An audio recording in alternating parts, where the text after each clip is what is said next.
You stood your ground and you did everything right, and somehow you walked away wondering if you were the problem. That is the thing that I faced this week, and I'm not going to lie, it's been very, very hard. This week has tried to take me out, while at the same time knowing that God provided a way in something, which I'll share about today, and how He was so in the details and has continued to provide. But as a result of that step of faith, there was some retaliation that also came along with it.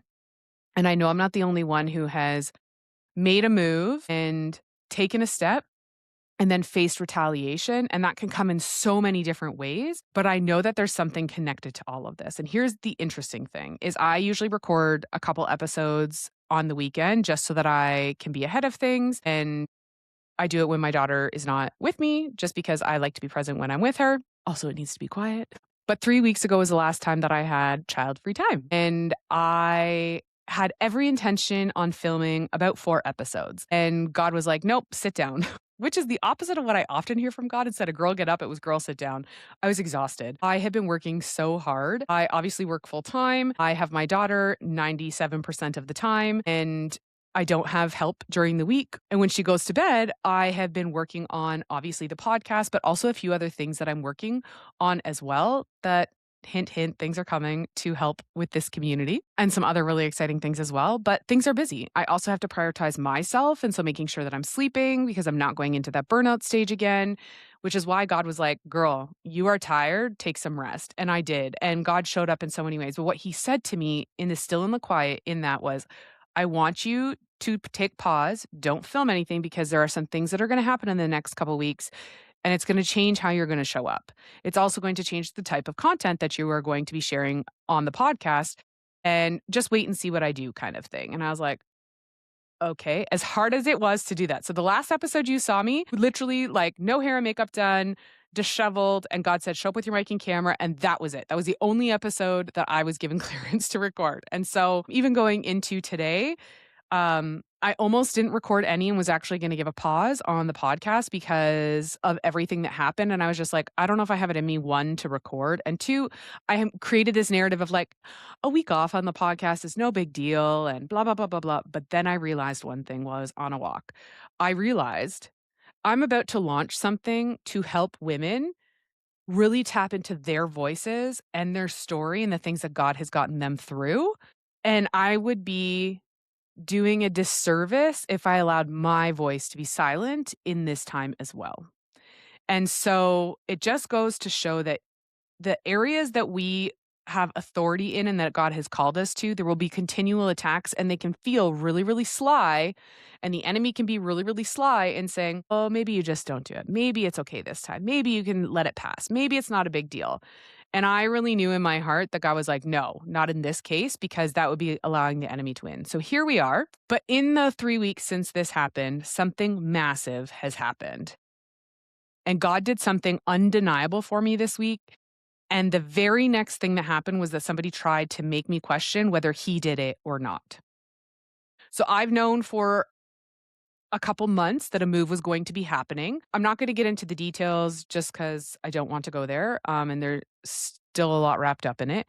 But essentially, I knew a move was about to happen. So much so that remember several episodes ago, I talked about dreaming again. And one of those dreams was about a new place for my daughter and I. So I journaled. Let me find the date that I actually started journaling it.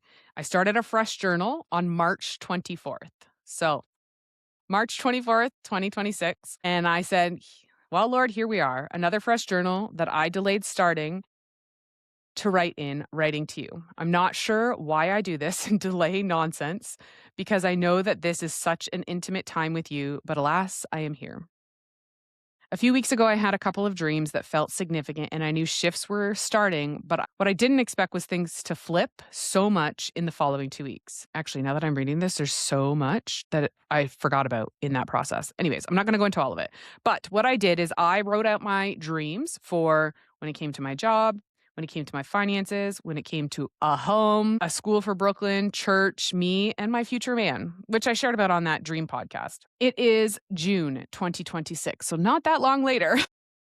And I had seen this apartment on Facebook come up a couple times, and I remember thinking, "Oh, man, that place would be so perfect for Brooklyn and I when the time came. I hope something like that is available when we're ready." It was a little bit cheaper, all inclusive. It was beautiful. So what I envisioned, it had a beautiful, luxurious kitchen. The most important thing was it had a room for Brooklyn with a door, her own bathroom, and kind of like a wing of her own, like a wing of the apartment, a really big living area that would have space for a workout area. It also had a beautiful, gorgeous kitchen, which is something that I really want. And then it also had a large bedroom that was the master. And then off the master was a nursery that could be used for an office and a podcast studio. And all I could think of, oh my goodness, that was beautiful.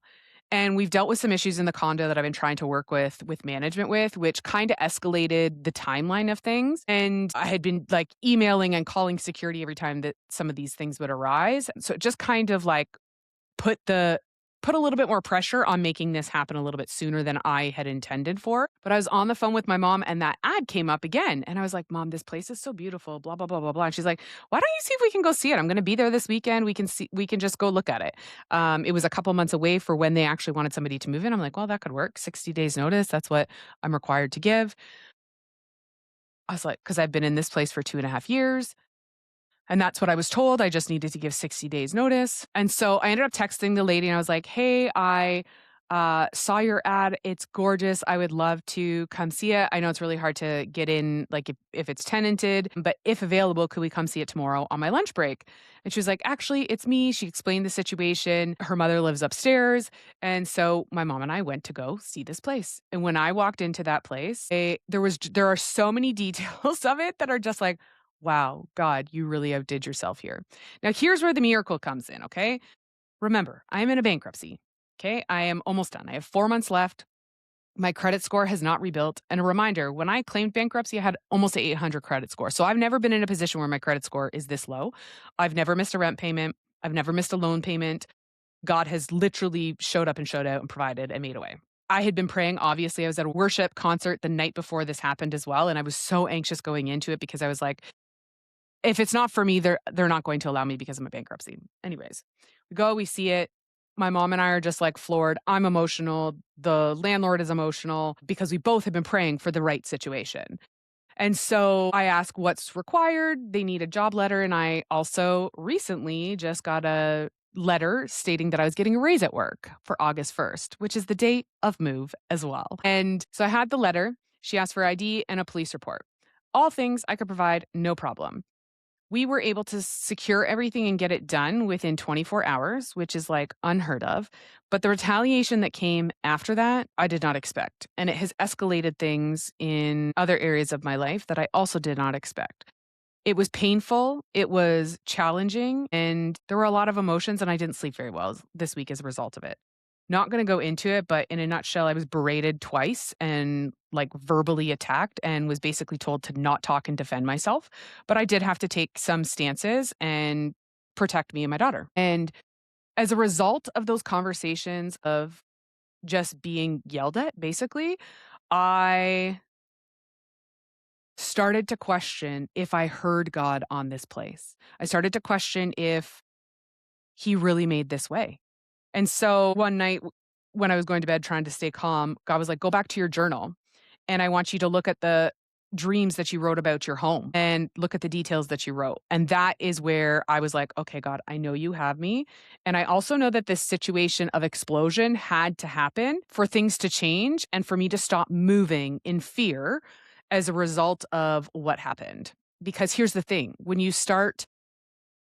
something like what happens this week happens, you question yourself and you start operating out of fear as opposed to operating out of strength.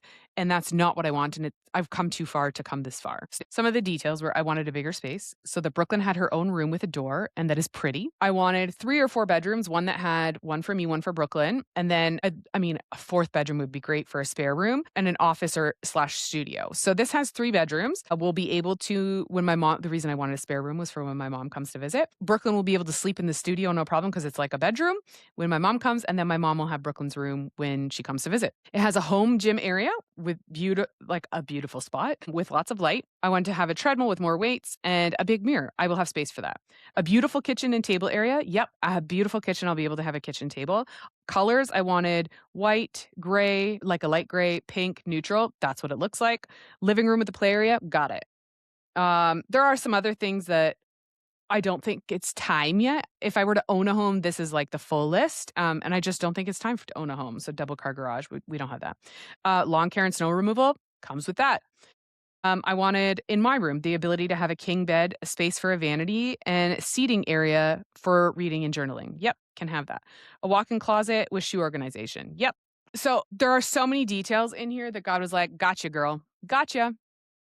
And as this all unfolded, I was just like, I can't believe this is happening and how aggressive this has been. And at the end, they were loud, they were wrong. And I almost believed them that I was wrong in this horrible person because of what they were trying to hold me to. And standing up for yourself should not feel like a spiritual failure, but in my case, it did. And that was really, really hard. And I had to battle with it. But this is where God showed up even more. I shared on my 100-day challenge that I was having a hard time as this flared up, that I may have made some missteps in the way along the way. I was taking accountability for it, trying to work through it, but I had nothing into me to give on social media. So even just showing up, I was like, I'm in the middle of a storm. I don't know what to do, but I'm going to trust God. And that kind of was the sentiment for 2 or 3 days. That was on this Saturday. By Monday morning, it was resolved, released from my lease. I'm moving forward. Everything is settled. And somebody left a comment on my video about being in the storm where I said, I may have made a misstep. And she said, God knew that this was going to happen before you even went through with any of this, not knowing what the situation was at all. Keep in mind, this woman has also been influential for me as I was dealing with the lawsuit and bankruptcy, and she had some connections that were really impactful for me to get some resolution as well. But I don't speak with her very often, so she had no idea what was going on. So I sent her a voice note on Monday just to say, hey, I just want to say thank you so much for the words of encouragement that you gave me. You saying that God already knew this was going to happen allowed me not to discredit what God had done, but also like he already knew. So it's not like any of this was a surprise to him, and he allowed for all of this to happen.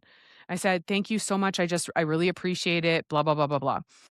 Explained a little bit of the situation, just because she had been involved in some of that kind of like the real estate stuff as well. And so she responded to me, really encouraging. And then she says to me, I'd also like to gift you your move. She owns a moving company. Completely forgot she owned a moving company at all. So she is taking care of our entire move. Told me to call the office, get it situated. It's all situated. I was like, oh my gosh. And her response was, God knows what you need before you even asked for it. And I was like, oh my gosh. Thank you. Like I literally bawled on my walk because I was like, wow, God, you are just so good. So that's on the Monday. That night, I also find out that somebody has gifted Brooklyn and I new beds and me a beautiful bed frame that I would have never spent the money on myself for. I was going the Amazon route and has completely blessed us with that. So for context as well, this apartment came furnished. I'm not taking any furniture with me aside from like my office desk and chair and like our clothes and shoes. Like that's it. I have a few pieces of kitchen things. That's it. Massive blessing. All while still dealing with some of the emotions and the aftermath of what's happened. And then I find out I have a significant tax return because I have some write-offs, working from home, childcare, and the medical expenses between all my back issues. And I didn't think I was actually going to be able to keep any of my tax return because I thought the bankruptcy lawyer got it. And I confirmed with them in writing this week that I actually get to keep that, which will help me furnish this home. Like literally, God has taken care of all of the details to make sure that we're good to set up this new space. And so if I was questioning before, if this is what God led us to, I'm not questioning now. I will say that the enemy still tries to come in and attack of like working through some of the things that were said. And there's that piece, but there's also what if this apartment falls through? And I have to remember that if it were to fall through, God will have something greater in store anyway. And so I'm not worried whatsoever. But also it's really cool because several months ago, I also got that notice of a raise. So August 1st, I get a raise. August 1st, I'm moving to a new home. The bankruptcy clears September 24th. We're getting so close to the end of it. I can't allow what happened and transpired this week to make me question God. Now, I understand that this story was long and there's still a lot of details that I'm leaving out, but here are the lessons that I've learned through this that I think you could take into your life as well. And that's my hope and my prayer, and always my hope and prayer in sharing what's happening and like the provision God has given. Like when I tell you things have been hard, things have been hard. I was living on $700 a month for the longest time. I had no income. I was drowning in debt, somehow never missed a loan payment. God has take care of eno God has taken care of us so well, and I'm so grateful. So what I didn't expect from all of this was to be questioning, not only did God do this, but to be questioning myself some more. And one of the lessons that I realized was I can't be self-conscious and God conscious at the same time. And I heard that on a walk this week, and it just had something rise up in me that if I'm going to be self-conscious, how can I be conscious of the things of God? I can't let that override the system of being conscious of what God has done, what he has said about me. And that goes for you too. How do we be self conscious when it's the opposite of what God wants for us, what he's designed for us, and who he's made us? And it reminded me of the scripture verse that God has not given us a spirit of fear, but of power, love, and a sound mind. And to be honest, I had to say it out loud so many times this week because I could not find that strength inside me without him. And you may be in a situation, and yours may not be as dramatic as mine. Yours just may feel heavy, and that's okay. But he did not give us a spirit of fear, and if we operate out of fear, we are operating out of lack. We are operating out of insignificance, and that is not the life that God has called us to. He has called us to live a life out of strength and abundance, and out of power, and out of love, and a sound mind, and I think that that's the piece for me this week that I've struggled a lot with is having a sound mind because the rhetoric that has gone on my mind in this past week has been challenging. I have booked a therapy appointment to work through it because I do not want to stay in this place where I'm still questioning myself. And I'm literally having to force myself to step out in faith and say things and do things and keep moving in his strength. And I have to ask him constantly all day long for strength because it just feels that heavy. And I know that I cannot carry that load alone. And neither can you. I also heard something else in another sermon this week on my walk that's like where I hear a lot of things and where God speaks to me so clearly is in this season, you better know who you are and whose you are, and that not everyone around you is going to celebrate what God is doing. As we walk into what we're called to, as we move forward, as we start releasing parts of our past, as we start releasing parts of our identity that no longer serve us, it is going to make people very uncomfortable. They aren't going to like it. They're going to lose control.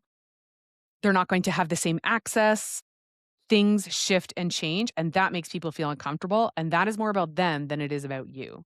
But that is also really hard when you're living in it to realize that. So if I could implore you with anything right now in your life, in your everyday, is to make is to step with authority wherever it is you're placing your feet. Not questioning yourself, not asking coulda, shoulda, woulda, not if this was different, but knowing who you are and whose you are and that he has you. And that as things shift and change, things will fall away, people will fall away. And as hard as it is, it will be okay. And God will lead us to where he has intended for us. And if I'm very honest, I thought about delaying everything that I've been building for months. Like I've literally been building since late winter, early spring, what I'm going to be launching over the next couple months. And I realized that if I were to delay that, I was giving fear exactly what it wanted. And we cannot operate out of fear, fear out of what other people think. That's a big one. Fear about losing people, fear about change. I know that those are all things that I have feared, and I know that that is not what God has for us. I was reminded also today that oftentimes when our chapters are shifting and when new is about to come, there is often backlash and there is often things that will fall away because you're not meant to carry them into the next season. And that is also very, very painful at the same time. Whether it is relationships, whether it's people you love, whether it's parts of your identity, whether it's living situations, we have to let go of what we're currently holding in order to have space in our hands to hold what is new. And that can be very, very challenging, and it is emotional, and it is a process, and it's okay to feel those emotions as we go through it, but it can't stop us from taking that step. Now, I know today's podcast episode was a little bit different, and we were very heavy into the story time, but the reason I'm sharing the details is because I really want you to know that God has you and that He is in the details and He sees you and He hears you and He hears the desires of your heart and He wants the best for you. He wants the best for me. He wants the best for Brooklyn, but not everybody does. And we can't take everybody with us. So I pray, even in this moment, whether you're driving your car, on your walk, which is where I listen to most of my podcasts, not my podcast, like other people's podcasts, or you're in your kitchen, cleaning your house. What I want you to feel in this present moment is I want you to feel seen. I want you to know that God sees you. He knows where you are, but He also is working behind the scenes where you may not understand. And that whatever it is that you're walking through, none of this is a surprise to Him. And He's got you in this very moment, and He will continue to have you. Will it be easy all the time? No. But He has not given us a spirit of fear, but of power, love, and a sound mind. And my prayer for you is that you would walk out whatever it is that He's calling you to do, whether it's just showing up in everyday life. It doesn't have to be that you're in a bad situation. It just might mean things aren't feeling as you want them to feel. Or it could be something as dramatic as mine or worse. But He has you and He wants the best for you. And He is in those details. And if you are like, God, I need to know that you're here, ask Him. Take your heavy feelings to Him, journal it out. I spent a lot of time journaling this week because everything has felt so heavy. Let Him know what's going on. He can handle your big feelings. He's a big, big, big, big God, and He wants nothing but the best for you. And lastly, I want to leave you with the don't let fear dictate how you step forward. Don't let it change how you talk. Don't let it change how you show up. Don't let it change how you make decisions. And don't let it change who you are. I know that's really hard and easier said than done. But when we let fear dictate any of those things, we're letting the enemy win and we're actually moving backwards. And that is not what God desires for us. He desires for you to have the fullness of life. If this spoke to you today or you're going through something really hard, I'd love for you to drop a comment so I can pray for you this week. I know that oftentimes we can feel really alone in the hard things that we're going through. I received so many DMs this past week from women when I shared that I was going through really hard things, that they were going through really hard things as well. And I think it's really important to be there for each other. So if I can be there for you at all, please drop a comment, send me a DM. You can find me at the.sarahtaylor on all social platforms. But know that God loves you, He sees you, and He's with you wherever you go. I'll see you next time.